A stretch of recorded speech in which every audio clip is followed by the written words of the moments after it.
बहुत दिन से डार्लिंग से बात नहीं भले। अच्छा लगवा दे फोन।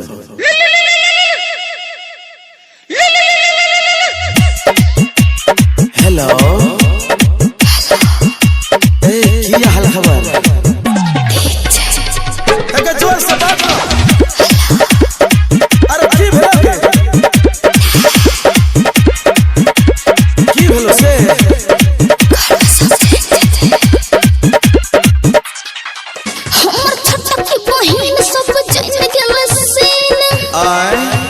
सही में गए हमर छोटा की बहिन सब जन गेल सीन में कहे जब तर मोबाइल न बेचैन केते चकल देखिए बेचैन कीन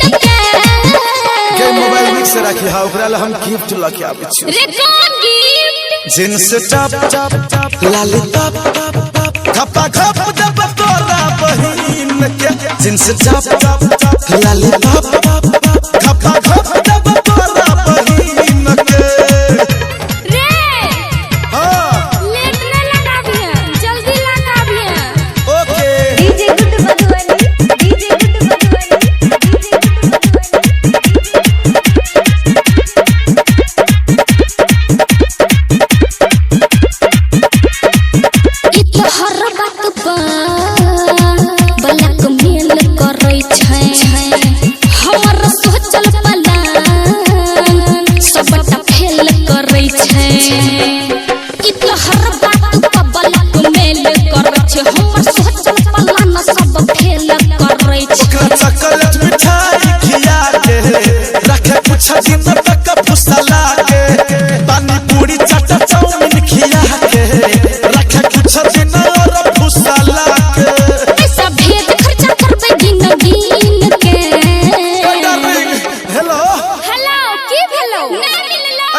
जींस टॉप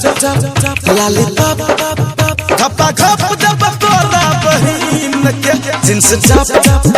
लाली टॉप खपा खप दब तोरा बहिन के सामान से देखतो तो खुश भ जतो। हां हां एते डायलॉग मत मार मोबाइल छीन लेता ना तब तोरा पता चलतो तब तू बात करत रहिया आई अगर ई तो हम कुछ नहीं कर लिए ले चले लिए अब जल्दी आओ ना एकर कोई ठीक नहीं छे